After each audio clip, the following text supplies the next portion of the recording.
Sono stato sul Corriere della Sera, in realtà non una, ma due volte. Ciao a tutti ragazzi, benvenuti in questo nuovo video, io sono Marco Di Ria e oggi vi voglio parlare della mia esperienza con i media italiani. Ho già fatto un video in passato parlando della mia esperienza in televisione, quindi non parlerò della televisione, darò qualche cenno alla televisione, ma in breve vi voglio parlare di quelle volte che sono andato a finire sui giornali. Sono finito su giornali tipo L'Opinionista, Il Monito, sulla Rai, che non è un giornale, sulla radio e la TV, insomma.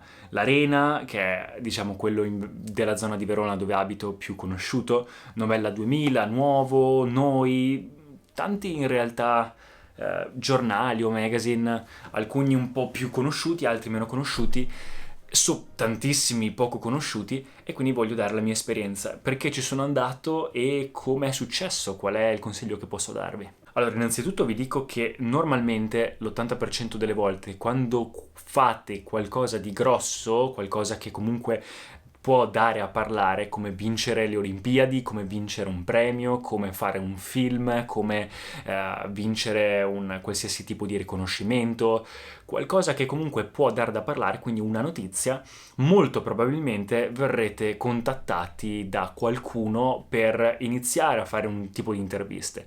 E quando arriva qualcuno di grosso, come può essere il Corriere della Sera, a farvi un'intervista, automaticamente dopo di quello tutte le testate giornalistiche che stanno sotto, quelle più piccoline, quelle di paesi, di qualsiasi cosa, vogliono scrivere anche loro di te e iniziano a scrivere qualsiasi cosa. A volte non te lo dicono neanche, prendono semplicemente la notizia da altre testate giornalistiche più grosse e iniziano a scrivere quello che vedono dalle altre testate. Quindi devi stare attento anche all'intervista che dai a ogni singolo giornale, quello che dici, perché può essere per la regola del telefono senza fili, che puoi dire una cosa a un giornale, al 10° giornale che la copia è una cosa che non c'entra molto con quello che tu hai detto all'inizio. E com'è partito tutto? In realtà è partito tutto semplicemente dalla mia carriera nella moda. Io avevo iniziato una carriera nella moda e come talent un po' di tempo fa, adesso un po' in pausa data per la pandemia, e sono stato invitato a fare un concorso di talent che è Mister Italia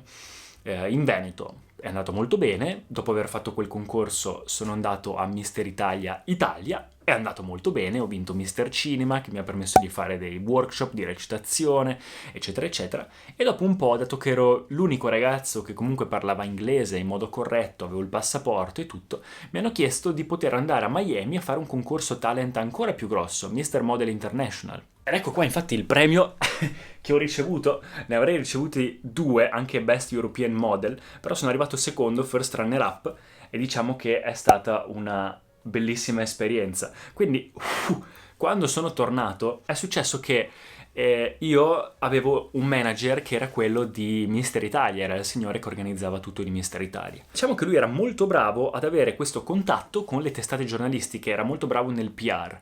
Quindi diciamo che normalmente quando fate questo tipo di eventi, questo tipo di cose, avete quasi sempre qualcuno che vi segue, un'agenzia, una talent agency, oppure un agente, un manager, qualcuno che comunque vi aiuti in questo percorso, o anche qualcuno che si occupi della parte PR, perché ci tengono loro a investire in te e perché così puoi crescere te anche più velocemente. Quindi io consiglio sì di concentrarsi a cercare qualcuno, ma più che cercare qualcuno, semplicemente fare quello in cui si è bravi, quindi concentrarsi su quella cosa, poi la gente viene da te perché vedono che vuoi arrivare da qualche parte e quindi ti vogliono assistere, anzi, se sei bravo c'è la fila delle persone che ti vogliono come loro protetto, diciamo. E lui insomma era molto bravo ad avere questi contatti e quindi ha fatto in modo di farmi fare un'intervista con il Corriere della Sera, che ha fatto un'intervista con me prima di partire e anche dopo, quando sono tornato. E successivamente questa intervista mi ha permesso di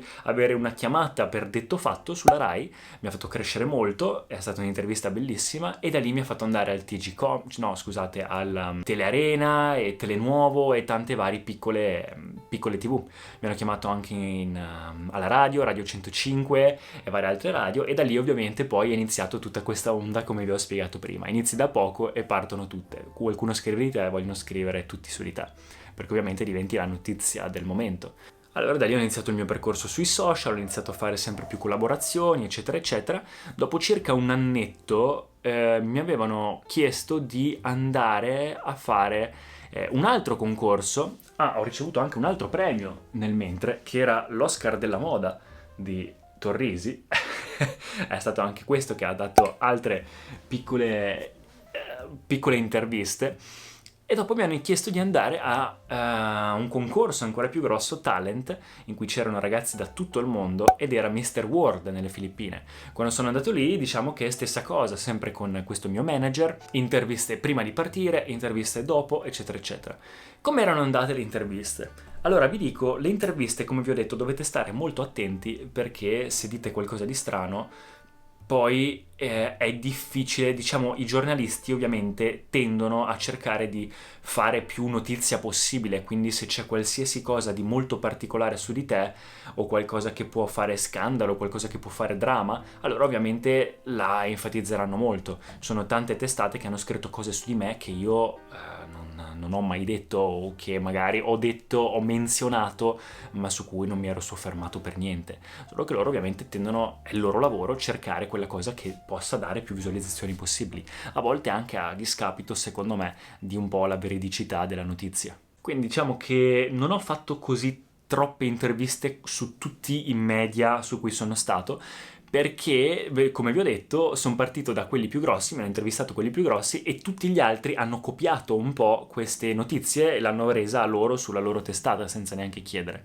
Quindi diciamo che secondo me basta partire veramente da una grande, o dalla TV o dalla radio, e poi tutto il resto poi segue. In più, se avete un manager bravo, questa cosa aiuta tantissimo. Quindi io vi consiglio non tanto di partire da quello, ma come vi ho detto, di concentrarsi sul vostro talento e lasciare fare questo lavoro alle persone che sono in grado di farlo. Però diciamo è stata un'esperienza molto carina vedersi poi sui giornali, soprattutto anche quelli stampati. Ero finito anche su un giornale in Messico, su una copertina, non so come mai.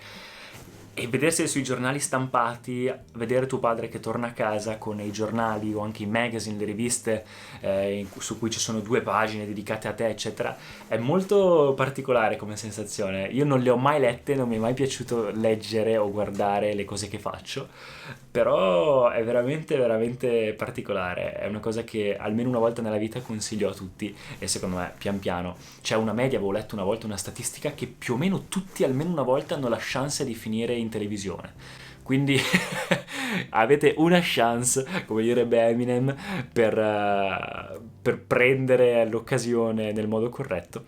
Adesso io spero pian piano, finita la pandemia, di tornare, non dico sotto i riflettori, perché i riflettori iniziano e finiscono, un trend finisce ogni 2 o 3 mesi, ma di costruirmi pian piano qualcosa che non sia temporaneo, quindi per cui poi ci sia da parlare senza che sia qualcosa di trash. Ovviamente è facile in Italia andare in un programma trash o di dating, avere un sacco di notizie, però dopo 2 mesi morire a livello artistico.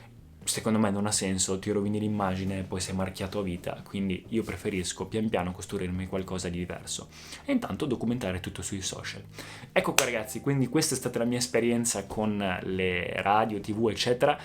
Sono stato molto in ansia quando avevo le interviste, però è stato bellissimo, molto gentili, molte domande, chiamate camminando per il cortile a raccontare la mia esperienza. A volte raccontavano in modo un po' più veritiero, a volte meno, però diciamo che alla fine ti fanno sempre apparire abbastanza bene. Commenti negativi ne ricevete sempre, qualsiasi notizia ha sia sempre feedback positivi che negativi, ma è sempre tutta pubblicità se sai sfruttarla nel modo corretto e vedere le cose da un punto di vista positivo. Quindi ragazzi, ecco qua, spero che questo video vi sia piaciuto, se avete qualsiasi domanda lasciatemela nei commenti, iscrivetevi al canale e noi ci vediamo al prossimo video. Ciao!